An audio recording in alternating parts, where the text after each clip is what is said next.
Halo semua, sebelum menonton video ini, jangan lupa like, bagikan video ini, meninggalkan komentar dan subscribe agar teman-teman tidak ketinggalan pembahasan sejarah Simalungun lainnya.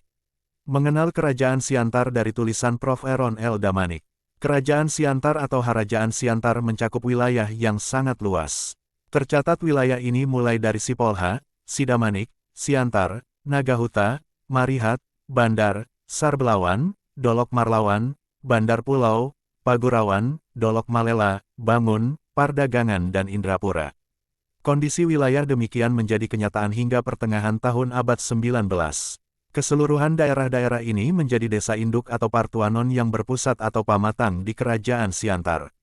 Namun, masuknya kolonialisme Belanda pada pertengahan abad 19 menjadi faktor mengecilnya wilayah Kerajaan Siantar. Wilayah-wilayah seperti Bandar Pulau, Pagurawan, Indrapura digabung ke Asahan dan Batubara, sedangkan Dolok Marlawan digabung ke Serdang Bedagai.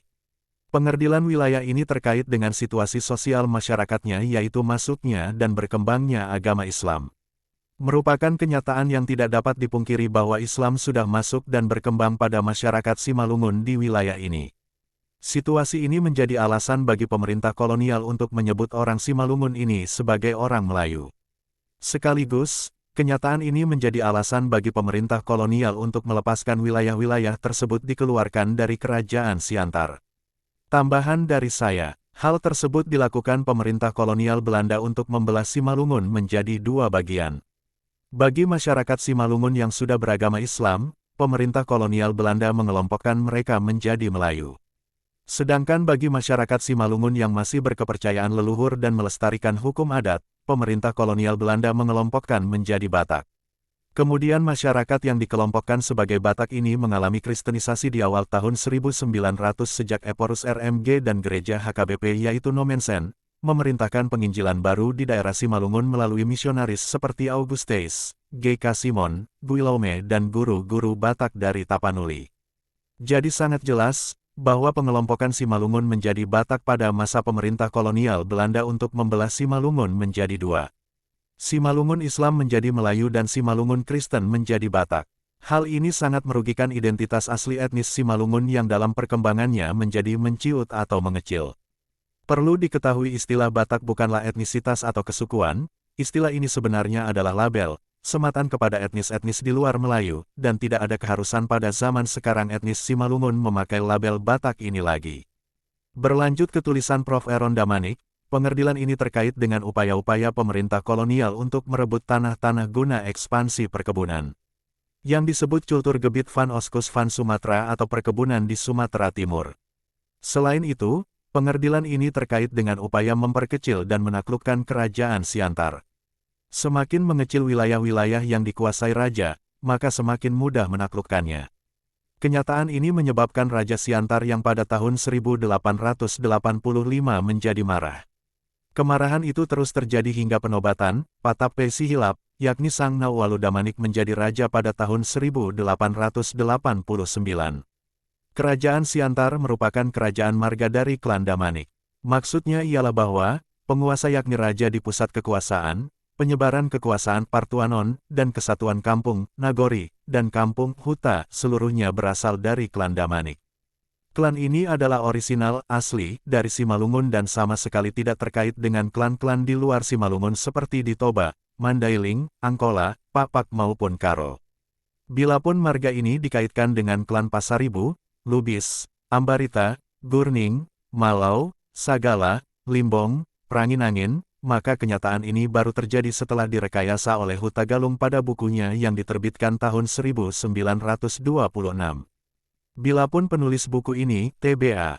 Purba Tambak, menyebut bahwa klan Damanik berasal dari Toba yakni generasi dari si Raja Batak maka sesungguhnya penulis ini hanya menyalin dari buku Hutagalung.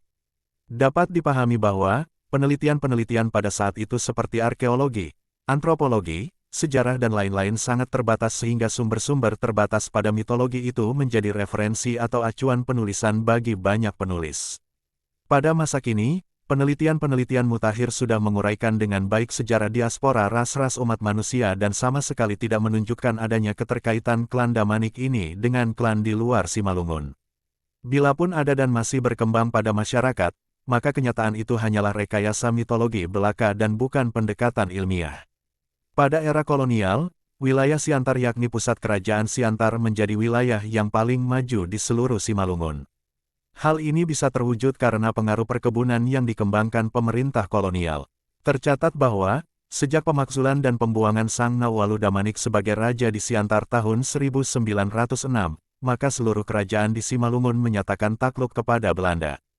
Penaklukan itu bukan dengan cara peperangan ataupun gerilya, tetapi justru melalui penandatanganan perjanjian yang disebut Korte Verklaring.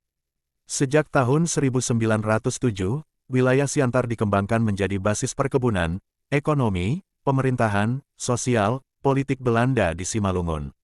Di wilayah ini, dibangun pusat-pusat perekonomian berupa kantor, percetakan, kolam renang, air minum, kantor pos, bioskop, sekolah, balai kota, hotel, bank, kereta api, rumah ibadah, markas polisi, markas militer dan lain-lain. Demikian pula infrastruktur jalan lebar atau straat, jalan yang standar atau LAN maupun gang atau WEG, jembatan, kebun bunga, surat kabar, dan lain-lain. Puncaknya ialah pada tahun 1917 yakni pada saat penetapan Siantar menjadi Gemeente atau Kota Praja. Pada saat itu, adalah Waldemar Damanik saudara Sarmahata Damanik dari lain ibu yang menjadi raja di Siantar. Waldemar Damanik sengaja ditunjuk pemerintah kolonial menjadi raja. Sebab hanya dari keturunan Sang Nawalu Damaniklah yang paling berkenaan menyerahkan lahan di Siantar kepada pemerintah kolonial untuk dibentuk menjadi Gemeente. Pada saat itu, seyogianya Sarmahata Damanik, Parana atau putra mahkota menjadi raja namun saat itu ia belum akil balik. Jikapun akil balik, dipastikan tidak akan ditunjuk menjadi raja sebab diperkirakan akan membalaskan dendam kepada Belanda akibat pembuangan ayahnya ke Bengkalis. Akte penyerahan lahan ini disebut dengan hibah, anugerah dan pemberian, di mana tanah yang diserahkan mencapai luas 1040 hektar. Wilayah Gemeente adalah di sebelah kiri Bahbolon hingga ke Gunung Simanuk-Manuk, BDB di sekitar Jalan Asahan hingga Parluasan di sekitar stasiun BPM Batavse Petrolem Mat Secapit di Jalan Mataram. Pada tahun 1939, Gemeente Siantar ditetapkan menjadi Statemente kota besar kedua di Sumatera Timur setelah Medan. Semoga bermanfaat.